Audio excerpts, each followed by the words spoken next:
Hi guys, let's start with the first mini blog. ಇವತ್ತು ನಮ್ಮೂರಿಂದ ನಮ್ಮ ಅಜ್ಜಿ ಊರಿಗೆ ಹೋಗ್ತಾ ಇದ್ದೀನಿ. ಯಾಕಂದರೆ ನಮ್ಮ ಅಜ್ಜಿ ಊರು ಪಕ್ಕದೂರಲ್ಲಿ ಜಾತ್ರೆ.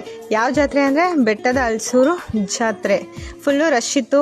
ಫಸ್ಟ್ ಟೈಮ್ ನಾನು ಮಾರ್ನಿಂಗ್ ಬಂದಿರೋದು, ನೋಡ್ತಿರೋದು. ಬಿರಿಯಾನಿ ಕೊಟ್ಟರು, ಬಿರಿಯಾನಿ ತಿನ್ಕೊಂಡು ನಮ್ಮ ಅಜ್ಜಿ ಊರ ಕಡೆ ಹೊರಟೆ. ಸೊ ಅಜ್ಜಿ ಮನೆಗೆ ಹೋದೆ. ಅಜ್ಜಿ ಮನೇಲಿ ಯಾರೂ ಇಲ್ಲ, ಗೂಡು ಬಿಡಿಸ್ತಿದ್ರು. ಸೊ ನಾನು ನನ್ನ ತಂಗಿ ಅಲ್ಲಿ ಗೂಡು ಬಿಚ್ಚ ಹತ್ರ ಹೋದೋ. ನಾನು ಮತ್ತು ನಮ್ಮ ಅಕ್ಕ ನಮ್ಮ ತಾತನ ಗಾಡಿ ಎತ್ಕೊಂಡು ಗೂಡು ಬಿಚ್ಚತ್ತಕ್ಕೆ ಹೋದ್ವಿ. ನಮ್ಮ ಅಕ್ಕ ಗಾಡಿ ಓಡಿಸ್ತಿದ್ರು, ಹೋಗ್ತಿದ್ದೋ. ಅಲ್ಲೆಲ್ಲ ಗೂಡು ಬಿಡಿಸ್ತಿದ್ರು ಅಂತ ಹೇಳ್ಬಿಟ್ಟು ನಾವು ಹೆಲ್ಪ್ ಮಾಡಿದ್ವಿ. ನನಗೂ ಅಭ್ಯಾಸ ಇಲ್ಲ, ಚಿಕ್ಕ ವಯಸ್ಸಲ್ಲಿ ಬಿಡಿಸ್ತಿದ್ದೆ. ಬಟ್ ಇವಾಗ ಬಿಡಿಸೋದು ತುಂಬ ಕಷ್ಟ ಆಯಿತು, ಕೈಲೆಲ್ಲನೂ ಪಚ್ಕೊಂಡ್ಬಿಟ್ಟೆ. ಸೊ ನಮ್ಮ ತಾತ ನಮ್ಮ ಅಜ್ಜಿಗೆ ಹೆಲ್ಪ್ ಆಗಲಿ ಅಂತ ಬಂದು ನನ್ನ ಕೈಲಿ ಎಷ್ಟಾಗುತ್ತೋ ಅಷ್ಟು ಹೆಲ್ಪ್ ಮಾಡಿದೆ ನಮ್ಮ ಅಜ್ಜಿ ತಾತವ್ರಿಗೆ. ನೋಡಿ ಯಾವ ಥರ ಕೆಲಸ ಮಾಡ್ತಿದ್ದಾರೆ ಅಂದರೆ, ಈ ಆಂಟಿದಿರು ಫುಲ್ ಗಾಸಿಪ್ಸ್ ಥರ ಮಾತಾಡ್ತಿರ್ತಾರೆ. ಈವ್ನಿಂಗು ಕಸಿನ್ಸ್ ಜೊತೆ ಜಾತ್ರೆಗೆ ಬಂದೆ. ಸೊ ಜಾತ್ರೆಯಲ್ಲಿ ಅಕ್ಕಪಕ್ಕ ಊರವರೆಲ್ಲ ಈವ್ನಿಂಗೇ ಬರೋದು, ಸುತ್ತಮುತ್ತ ಹಳ್ಳಿಯವರೆಲ್ಲ. ಯಾಕಂದರೆ ಅಲ್ಲಿ ತೇರು ಬರುತ್ತೆ.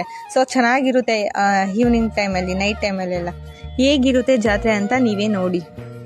ಯೇಸು ಕಾಯಂಗಳ ಕಳೆದು 84 ಲಕ್ಷ ಜೀವರಾಶಿಯನ್ನು ದಾಟಿ ಬಂದ ಈ ಶರೀರ.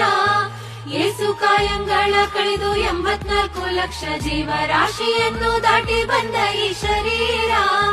ತಾನಲ್ಲ ತನ್ನದಲ್ಲ, ತಾನಲ್ಲ ತನ್ನದಲ್ಲ, ಆಸೆ ತರವಲ್ಲ, ಮುಂದೆ ಬಾಗುವುದಲ್ಲ.